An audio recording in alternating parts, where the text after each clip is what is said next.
I've received numerous requests from viewers to show some ideas for how to turn leftovers into something that doesn't seem like leftovers. So this is the first video in a series that I'll be making. This is a delicious solution for when you have different kinds of meat scraps, and although I'm showing this using pork, you could create similar products using beef, turkey, or other meats. And I'm putting more work into this than most people would ever do for a hash, but when you taste the result, you'll forget all about it having been made from scraps. This is really, really good. So, looking through the refrigerator, I've got a piece of slab bacon here, a lot of fat on it. I've got the end of a piece of salami. I've got some trim from some Canadian bacon, and I've got a little bit of raw pork neck here. So what I'm going to do is I'm going to chop all these up with some onion. So after cubing this up, I just did a rough sort into what's lean meat and what's really, really fatty meat. Because if we just combine this, we're going to end up with something really gloopy and too heavy. So we're going to cook this separately, and then we'll combine it with that. First, just with some after about 15 minutes or so, you've rendered most of the fat out of this bacon. And take these, put them off to the side. Then we're going to drain some of the fat off this pan. Just kind of look at it and see how much is actually in there. We got more fat than we need here, so I'm going to get rid of some of that.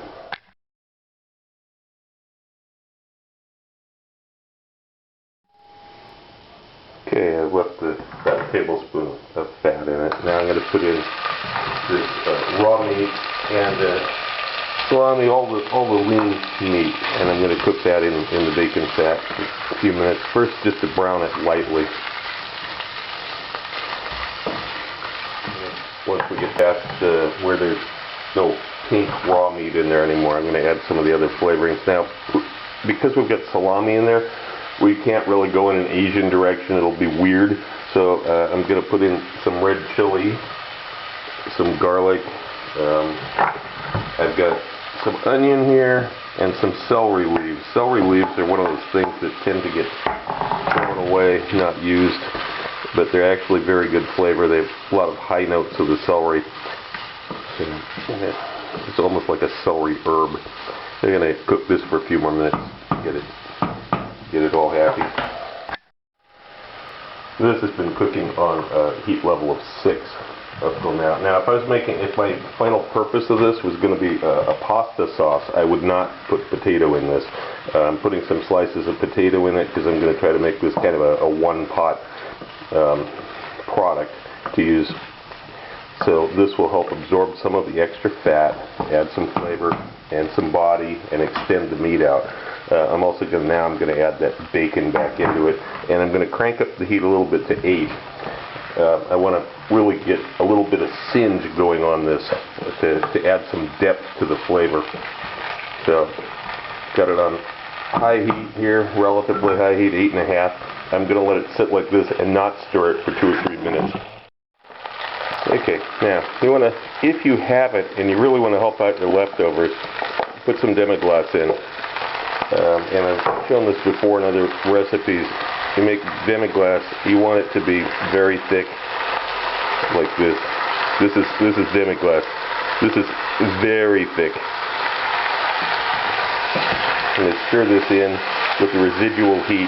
Bottom of the pan's really hot, starting to stick now because I turned the heat up so much. We're going to get this stirred through. If you don't have demi-glace, you could put a splash of veal stock or beef stock or something else in. The demi-glace will help the overall flavor a lot, though, if you have it.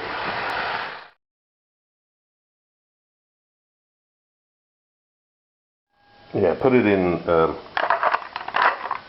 dish that I can braise in the oven. I'm going to put rather a lot of cracked black pepper because it's an integral part of the flavor. I'll put a bay leaf on if I have this branch of thyme here. You don't have to do this. You could just add some dried herbs to it. Whatever you have, that's the whole purpose of this thing, is to use up some other ingredients that you've got, make something new and delicious out of it. So I'm going to put the lid on it, and now I'm going to braise it.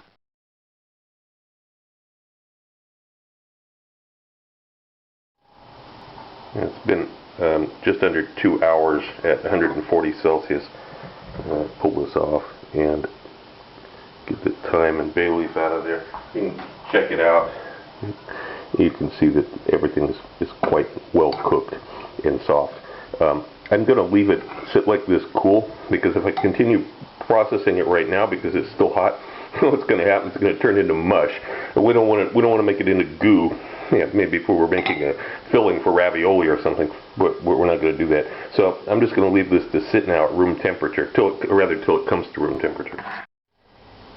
After having cooled it down to room temperature, I then refrigerated it, make it very cold so that it's not going to break up into a mush. And I'm adding about a tablespoon more of shallot, fresh shallot, not cooked, to it, and a little bit more black pepper.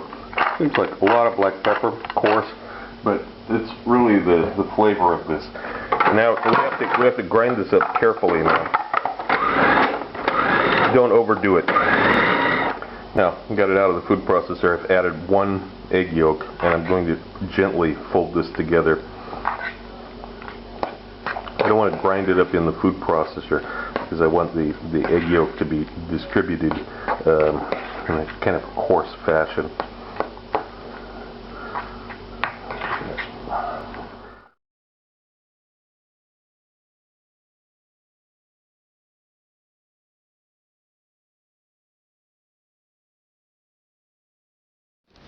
Also look for my cocktail book, Cocktails of the South Pacific and Beyond, Advanced Mixology, available through Amazon online.